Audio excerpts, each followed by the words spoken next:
Muy buenas noches, Cuba. Estamos muy cerca de celebrar el aniversario 168 del natalicio de nuestro héroe nacional José Martí. Y es un motivo bien especial para que hoy Palabra Precisa se acerque a la historia de Cuba, que es también la historia de esa revolución iniciada por Céspedes en 1868 y que hoy sigue siendo parte de nuestra realidad. Por decisión soberana de nuestro pueblo, eso también hay que decirlo porque es el pueblo el protagonista de nuestras luchas cotidianas. Precisamente esa historia es hoy uno de los blancos escogidos en la guerra cultural que se nos impone desde los más diversos escenarios y de manera bien especial desde el escenario digital. Tergiversar los hechos, sembrar dudas sobre sus protagonistas, incluso reinventar la historia a partir de determinados intereses dominantes, es la apuesta de quienes intentan regresarnos a un pasado neocolonial. Lo hemos visto cientos de veces. Y bueno, yo pudiera preguntarme, ¿tenemos claridad de eso? ¿Estamos preparados para enfrentar tales desafíos? ¿Cuán importante es conocer de dónde venimos? Vamos a averiguarlo a partir de las opiniones de quienes entrevistó un equipo de Palabra Precisa y se las presento a continuación. Si no conocemos la historia, no conocemos nuestro pasado, y creo que conocer nuestro pasado es algo muy importante. Bueno, porque la historia es lo que nos representa a nosotros como los cubanos. Claro que es necesario porque son las raíces, todo tiene un porqué y todo tiene una razón de ser. No puedes vivir el presente sin conocer lo que pasó, porque te marca. Es como la familia de uno, que todo tiene su descendencia y todo tiene su porqué. Eso es nuestras raíces y son nuestras costumbres. La historia es lo que nos identifica. Todas las personas crecen y se van desarrollando en el ámbito cultural y en el ámbito histórico y conociendo lo que pasaste. Es como uno aprende a valorar las cosas que uno logra y las cosas que uno tiene, como la revolución y eso, y el socialismo que hace por este país. Bueno, yo creo que es imprescindible para mi cultura general y también para conocer mis orígenes, mi cultura como tal, mi cultura de dónde salgo como tal, qué pasó con mi familia, con mi pueblo, con todos los que me antecedieron a mí. Mira, la importancia que tiene conocer la historia es que nos permite prepararnos para defender entonces este país. Esa es la importancia principal que tiene. Si no la conoces, no sabes qué vas a defender. Cuando tú conoces tus raíces, sabes lo que tienes en la mano, cuánto costó, y entonces tienes posibilidad de defenderlo con mayor brío. Cuando una persona sabe y está consciente de lo que hace, de lo que conoce y todo, nadie puede venir a decirle algo que no es, porque si tú sabes lo que estás haciendo, nadie puede venir a decirte nada. Y ahora en este país, por ejemplo, en este momento, estamos viviendo mucho tiempo de que las personas ¿cómo decir?, le cambian la mente o como no saben, lo pueden manipular más fácil. Y yo digo que mientras tú sepas y conozcas de todo, nadie va a poder venir a decirte nada porque conoces de todo, no sé. Es muy necesario, ¿sabes? Conocer la historia uno mismo. En la escuela nos hablan sobre la historia de nuestro país. Entonces así uno sabe cuando otra persona manipula la historia de nuestro país. Obviamente nosotros tenemos que conocer nuestra historia para poder defendernos, porque hay muchas personas que difaman nuestras creencias y nuestra patria, y nosotros tenemos que saber lo que pasó para poder defenderlo, no que nadie venga a hacernos un cuento ni a abochornar nuestros conocimientos. Qué bueno que esas sean las opiniones que hemos encontrado en la calle, precisamente porque conocer la historia, y cuando hablamos de conocerla, no es conocer una fecha, no es conocer determinado hecho histórico, determinada figura, sino también analizarla, interpretarla y por supuesto llegar a conclusiones a partir de lo que nos ha trascendido a cada uno de nosotros. Y eso es importante para evitar tergiversaciones, para evitar manipulación y otros elementos que también traeremos a debate en este espacio. Yo mencionaba hace unos minutos el universo digital, o sea, Internet, al que cada día muchas más personas acceden, incluso en Cuba, donde hay personas que dicen que no tenemos conexión. Hay quienes sí se conectan y usan sus datos móviles para conocer qué es lo que sucede a su alrededor. Y en Internet es donde hallamos también respuesta a muchas necesidades informativas o del conocimiento, eso es cierto, pero es también donde cada quien escribe lo que le parece, o lo que oyó, o lo que entendió, o lo que le manda el que le paga. Para todos los colores. En las redes sociales abundan también las grandes mentiras construidas a partir de un pedacito de verdad o de un fragmento de esa realidad que nadie puede abarcar en toda su dimensión porque no es humanamente posible, pero ese alguien pretende hacerlo y a menudo con la peor de las intenciones. Ya sabemos que las redes sociales son un paraíso para las llamadas fake news, sobre todo si uno se les acerca como un consumidor acrítico y sin asideros para discernir lo que es verdadero o lo que vale en realidad. Y ahí es donde la historia y el conocimiento que tenemos de ella juegan su papel, para no dejarnos confundir por quienes, por ejemplo, y lo hemos estado viendo en los últimos días, homologan la entrega y probidad de Martí cuando recaudaba en Tampa y Cayo Hueso recursos para la guerra necesaria, o de Fidel en Nueva York, con el pago que hoy reciben por sus provocaciones quienes han decidido vivir del negocio de la contrarrevolución al que Washington destina millonarios recursos. Nada nuevo bajo el sol, ya eso está probado, lo sabemos, pero yo diría además que quien conoce la historia no se dejaría confundir por el lenguaje supuestamente marxista de quienes llegan a comparar el pago de esos provocadores con la valentía de aquellos jóvenes protagonistas de la lucha clandestina, entre otras analogías no menos ofensivas que lamentablemente también pululan en Internet. Definitivamente conocer la historia nos hace mucho más fuertes para enfrentar este combate ideológico, que es también un combate cultural, y de ello hablaremos con los invitados de esta noche. Palabra Precisa se complace enormemente de contar con la participación de Abel Prieto Jiménez, destacado intelectual cubano, también político, ensayista, quien fuera ministro de Cultura, presidente de la UNIAC y ahora mismo lo es de la prestigiosa institución cultural Casa de las Américas. Bienvenido, Abel. Gracias. Qué bueno que nos acompañe esta noche en Palabra Precisa, y contamos igualmente con la presencia de un joven doctor en Ciencias Históricas, profesor de la Universidad de La Habana, de hecho jefe del Departamento de Historia de la Universidad de La Habana, Fabio Fernández Batista, quien nos ha acompañado en otras oportunidades en espacios del sistema informativo de la televisión cubana y de la televisión cubana en general. Un placer, Abdiel. Bienvenido también, Fabio. Y yo, con el permiso de Abel, y digo permiso porque las canas también hay que respetarlas, yo quisiera comenzar precisamente con Fabio, a partir de la experiencia que has tenido justamente en el aula, y además porque eres muy activo también en redes sociales. Manipular los hechos y los roles de figuras que son paradigmáticas resulta algo, yo diría que bastante recurrente en nuestros días, sobre todo por parte de quienes intentan reescribir la historia. En tu opinión, ¿por qué se apela a este recurso y de qué herramientas se valen aquellas personas que intentan tergiversar lo que nos ha definido durante tantos años? En el caso de Cuba, el objetivo es muy claro. Si es presentar a la Revolución Cubana como un lamentable accidente histórico, que sacó a Cuba de una senda hacia el progreso, la modernidad y la consumación de todos los sueños. Si es un acto esencialmente de manipulación que tergiversa el acontecer histórico y que tergiversa aquella información que emana de las múltiples fuentes históricas que nos permiten reconstruir cómo era la Cuba previa al año 59. Si es un acto de manipulación donde la mentira se convierte en un elemento sustancial. El sustrato. El sustrato. Es un acto que miente y que manipula y que tergiversa. Ahora, si uno revisa el universo de fuentes previo al triunfo de la revolución, se va a dar cuenta que todas coinciden en la presentación de un escenario verdaderamente complejo. Sin la idea de que el capitalismo subdesarrollado cubano, y dependiente cubano, estaba marcado por profundas contradicciones y estaba marcado por una situación de crisis estructural, uno lo encuentra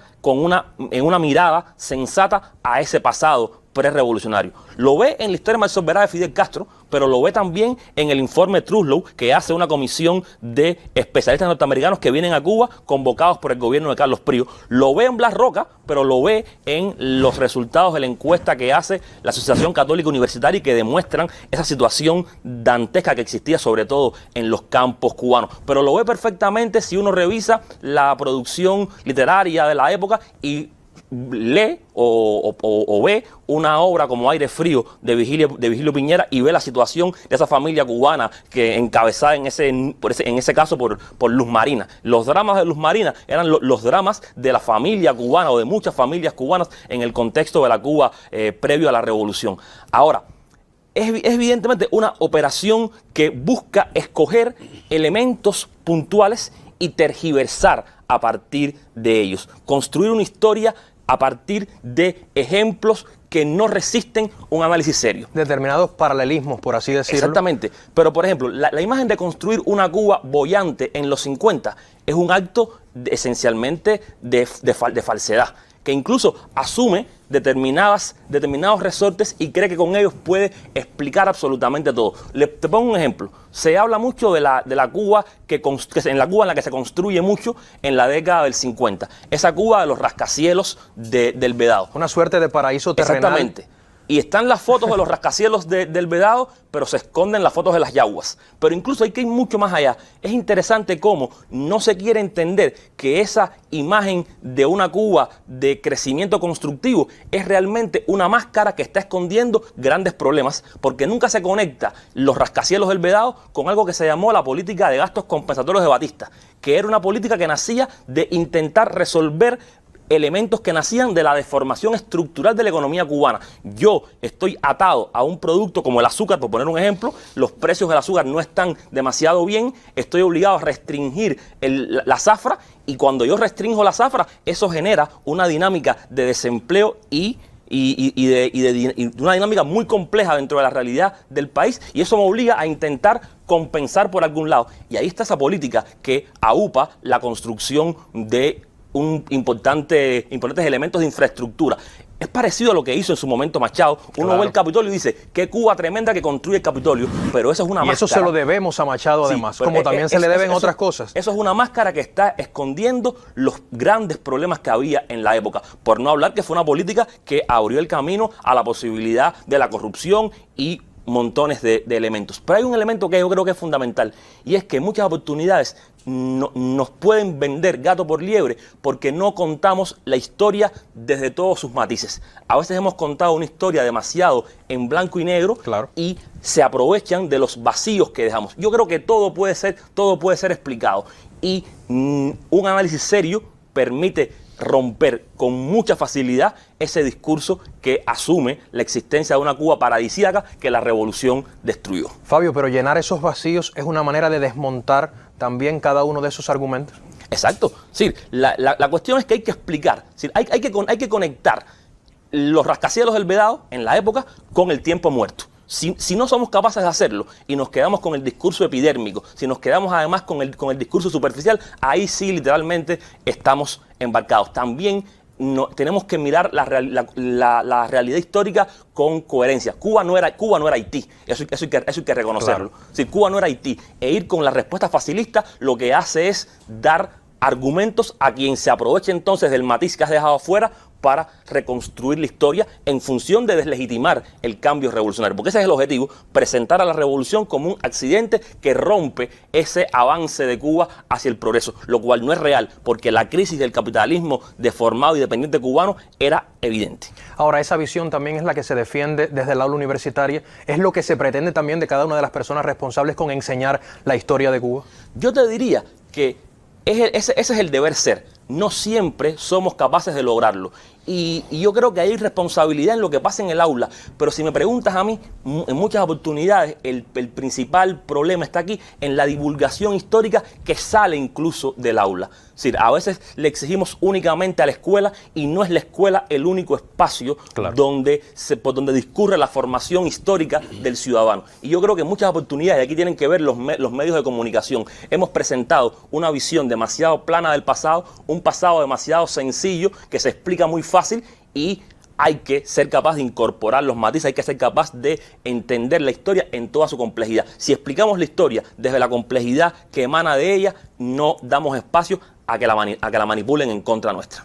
Alguien que ha analizado muchísimo estos temas desde la complejidad, digamos, que implica cada uno de estos procesos es justamente Abel Prieto, quien nos acompaña esta noche. Yo decía que para nosotros era un gusto que estuviera acá, porque además usted ha estudiado en gran medida el tema de la dominación cultural, el tema de la propia, vamos a decir que implantación de una hegemonía que desde el punto de vista cultural también, bueno, trasciende el ámbito cubano. ¿Le parece que esta especie de estratagema en función de reescribir o reinventar la historia de Cuba también se corresponde con esa visión hegemónica que se quiere implantar sobre nuestro país, Abel? No, sin ninguna duda. Hay una conexión entre el plan general de dominación cultural, del cual nosotros no somos las únicas víctimas, y vamos a decir que los planes específicos con respecto a la Revolución Cubana. La industria hegemónica del entretenimiento se ha ocupado de distorsionar la historia universal. Bueno, le han hecho creer a gran parte de la humanidad, no sé, al 90%, no sé a cuánta gente, que fueron los americanos los que derrotaron a Hitler. Fue el famoso desembarco por Normandía, fue, digamos, el puntillazo para destruir la maquinaria de guerra nazi. Y absolutamente dejan de lado, por ejemplo, el tremendo aporte de los pueblos que formaban la Unión Soviética en ese momento, que fueron realmente quienes lograron quebrar esa maquinaria de guerra. Eso el mundo entero lo cree, no sé aquí en Cuba, que consumimos acríticamente muchas de esas películas o series. Si se hace una encuesta, ¿qué pensará la gente? Es probable que haya mucha gente también confundida por esa gran maquinaria. Lo que decía Fabio tiene toda la razón, es decir, si tú enfrentas esta batalla con simplificaciones, vas a perder. Es decir, no podemos resolver este debate sobre la memoria histórica, sobre la memoria colectiva, con simplificaciones. Y al mismo tiempo, lo decía él también, no solo el maestro, el profesor, no solo la escuela, la universidad, los medios, las publicaciones, las revistas, yo creo que en general hay un entramado de factores que pudieran influir mucho en que la historia se conozca mejor. Aprovechando incluso las potencialidades de la visión esa política que intenta poner la comunicación en un lugar preponderante en la sociedad cubana actual. Es importantísimo. Comunicar la historia es esencial. Importantísimo, importantísimo. Porque como decía, una de las entrevistadas al principio lo decía, ahí están tus raíces, ahí está de dónde venimos como pueblo. Ahí está lo que explica lo que estamos defendiendo hoy. Es muy difícil explicar lo que está defendiendo este país contra viento y marea frente a 12 presidentes estadounidenses. Trump es el número 12. Ahora hay que ver cómo viene la nueva administración, pero Trump, 240 medidas aprobó Trump contra Cuba. ¿Por qué este pueblo resistió? Bueno, en primer lugar porque tiene fe en su partido, en su gobierno, porque no hay división entre pueblo y gobierno, que ellos la tratan de fomentar nuestros enemigos permanentemente, pero también porque tienen detrás una tradición verdaderamente muy fecunda. Tú mencionabas a Martí, extraordinariamente fecunda.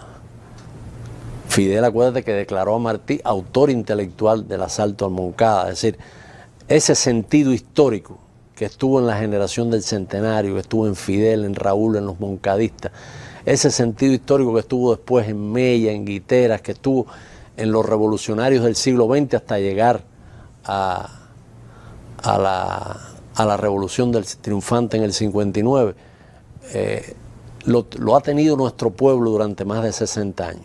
Un pueblo que ha sido atacado también porque hay muchas personas que se niegan, desde las redes sociales sobre todo, que es lo que hemos estado viendo últimamente, se niegan a dejar que la historia sea contada justamente como está en nuestros libros. Dicen que esa no es la historia, dicen también que el conocimiento de la historia también depende de quién la escribió. Bueno, la historia cubana ha sido escrita por quién, pero ahora quiénes son los que intentan reescribirla, bajo la idea de qué, o bajo qué preceptos, bajo qué ideas que defienden, por así decirlo. Bueno, se dice que la historia la escriben los vencedores. En este caso, los vencedores somos nosotros, somos los revolucionarios cubanos. Y hemos escrito mucho de historia, hay mucho material para consultar, para analizar. Hemos tenido brillantísimos historiadores y tenemos muchos grandes historiadores. Espero que Fabio esté pronto entre esa pléyade. Pero el problema es que quizá hemos subestimado, vamos a decir, la maquinaria esa de colonización cultural. Hay que regresar siempre a Martí, a los instrumentos que nos dejó para ser cultos y ser libres. Esa idea que Fidel realmente repetía tantas veces, de que no es posible que un pueblo ignorante sea libre, que es muy fácil manipularlo, conducirlo de un lado a otro. Y esa idea que está en el centro del proyecto educativo cubano es algo que tenemos que ver ahora. Tú has mencionado, me doy cuenta que tienes interés particular en hablar de las redes sociales, son nuevos códigos. Los nuevos códigos hacen muy difícil matizar, hacen muy difícil profundizar. Yo diría que el gran desafío que tenemos hoy, educadores, intelectuales, historiadores en general, ustedes comunicadores, es cómo, por ejemplo, llevar el pensamiento de Fidel o el pensamiento de Martí a los nuevos códigos de las redes sin traicionarlos, sin traicionar su esencia, porque son pensamientos extraordinariamente abarcadores, muy profundos, llenos de una complejidad que implican desafíos intelectuales. Hoy las redes, dentro de esta crisis cultural generalizada que hay en el mundo, Abdiel, las redes te preparan para no aceptar ningún tipo de complejidad, ningún tipo de desafío intelectual. Y además porque todo transcurre con una velocidad que no nos permite ese análisis y esa profundización. Te quedas con los titulares. Lo que decía Barico, el escritor italiano, la gente surfea, él decía, la gente surfea sobre la información. Te quedas en la superficie, te quedas en los titulares. Evitas ponerte a bucear, evitas cualquier tipo de cosa que te moleste en tu pereza intelectual. Y eso es muy peligroso, porque equivale a reducir a Martí a 4 o 5 frases de los matutinos, ¿te das cuenta?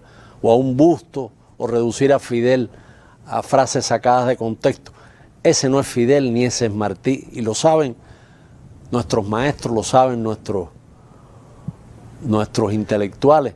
Lo que hay que lograr que en las redes esa mirada verdaderamente honda, esa mirada exigente, se imponga en la medida de lo posible. Porque la tendencia es a quedarse en esos titulares, la tendencia es a ver, y tú hablabas de la fake news, y creo que antes de empezar hablábamos un poquito del aspecto psicológico con Adrián hace unos minutos, de cómo, y que Calviño estuvo aquí en este programa también hablando acá de ese tema.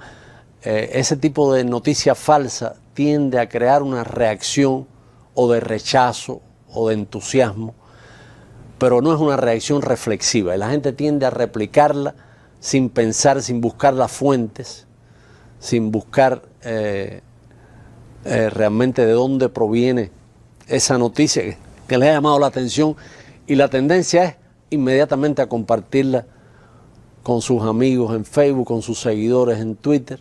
Pero ¿le parece que eso también forma parte de las propias intríngulis de un proceso que se gesta con pensamiento? O sea, no es algo que no ha estado estudiado. No, lo que nos están haciendo nosotros con la historia, como lo que nos están haciendo en general a nosotros para tratar de dañar la imagen de la revolución ante las nuevas generaciones que conocen menos de aquel pasado que comentó Fabio, está trabajado en laboratorios de los yanquis. Eso está trabajado en laboratorios, buscando efectivamente, si van a presentar La Habana de los 50, te presentan, vi ahorita una imagen de Tropicana ahí, Tropicana, te presentan La Habana donde venían los turistas VIP, vamos a decir así, los actores y actrices de Hollywood, venían a pasarse un fin de semana, a jugar en los casinos o a ver un espectáculo con mulatas bonitas saltando semidesnudas. Es decir, esa Habana de glamour, esa es la palabrita que usan mucho en las redes también, La Habana del glamour de los 50. Que se confunde el glamour con el progreso. Claro, sí, no, el glamour es una palabra francesa, implica seducción, una Habana seductora que estaba llena de brillo, de lentejuelas. Están los edificios que se levantaron, el Foxa, los grandes rascacielos, los hoteles, el Riviera, los grandes hoteles del Vedado, y entonces te crean una especie de imagen y la gente dice, mira eso, chico, verdad que el capitalismo no es tan malo como lo pintan, y caes en esa trampa si no tienes suficiente bagaje, si no tienes suficiente cultura, si tienes vacíos en tu formación, o eso te lo enseñaron de una manera plana, esquemática, que la gente puede tender a creer que lo hemos estado estafando nosotros. Y que la revolución o fue un accidente, como dice Fabio, o que sencillamente no tenía sentido. ¿Por qué tantos muertos? ¿Por qué tanto esfuerzo? Sí, miren qué maravilla. Miren qué maravilla. Qué camino maravilloso, deslumbrante y glamuroso abandonamos. Es una cosa muy, muy perversa. Pero es una trampa que también se ha construido, sobre todo, Fabio, en función de la juventud. Quizás los que tienen más experiencia puedan tener otra apreciación de lo vivido, pero los jóvenes no. Sí, y es una especie de nostalgia inducida. Porque yo no puedo tener nostalgia por los 50, porque yo en los 50 no era ni proyecto de persona. Y sin embargo, el universo que uno ve en las redes es para generar en mí esa añoranza, pero añoranza de qué si yo no viví eso. Es decir, es añoranza de un horizonte y universo de prosperidad que se nos vende. Ahora, yo creo que hay algo que es importante y es entender que no todo se dirime en la esfera de lo discursivo, sino que también podemos luchar contra esa nostalgia inducida y contra esa manipulación a partir de alcanzar realizaciones en el plano concreto de nuestra vida hoy. Por ejemplo, es muy difícil que te encuentres a alguien con nostalgia inducida o nostalgia real sobre los servicios de salud cubanos de la década del 50. Claro. Porque con todos los efectos que puedan tener el nuestro actual, es tremendamente mejor que aquel. Entonces, los espacios por donde se nos cuela la nostalgia que quieren vendernos son aquellos flancos débiles de nuestra realidad. Es decir, aquellas cosas nuestras que hoy no funcionan del todo bien. Por tanto, la batalla va por dos caminos. La batalla del discurso, de contar bien la historia, de contarla con todos sus matices, de luchar contra esa lógica de manipulación, pero al mismo tiempo hay otra batalla importantísima que es la que ganamos en el día a día, en la cotidianidad, construyendo un país mejor. Ayúdenme con la brevedad, con la mayor brevedad posible. ¿Cuál es la historia que tenemos que salvar? Yo creo que la riquísima historia de la nación cubana por su independencia, primero frente a España y después frente al imperialismo yanqui, la historia de los grandes, extraordinarios hombres, mujeres, figuras excepcionales. Fíjate lo que pasó ayer con Inocencia. ¿Qué pasó con Inocencia? Un boom nacional. ¿Qué pasó con Lucha contra Bandidos? Lo mismo. La serie, es decir, cuando tú das la historia no solo como conocimiento, porque ese es otro tema, Fabio, que tú seguramente has como profesor practicado y estudiado, cuando tú la das junto con un componente emotivo, hay una fibra emocional que tenemos que tocar en jóvenes y viejos y medios tiempos para que realmente se acerquen a nuestras bellísimas páginas de historia, a nuestras grandes figuras históricas, conozcan de esas figuras y al mismo tiempo aprendan a acercarse a ellas de una manera emotiva, afectuosa, tenerle cariño, querer tu historia. Eso es muy importante. Y eso el pueblo lo agradece. Como yo agradezco también la presencia de ustedes acá, me parece que sería muy sensato, yo creo, articular cultura, educación y voluntad política, que también la tenemos en función de la participación de procesos culturales legítimos, vinculados a nuestros sueños, pero sobre todo, y ya lo decíamos conversando, vinculados sobre todo a nuestras raíces. Yo creo que hay una historia que nos enorgullece como cubanos y de ella no podemos prescindir. Amigos, nos vemos el viernes. Les agradezco una vez más a ustedes por estar con nosotros, pero estaremos de vuelta el viernes siempre después de la telenovela para juntos poner aquí la palabra precisa. Muy buenas noches para todos. Me acosa y cara pálida con la guerra sutil, hasta que digo basta y carga sobre mí.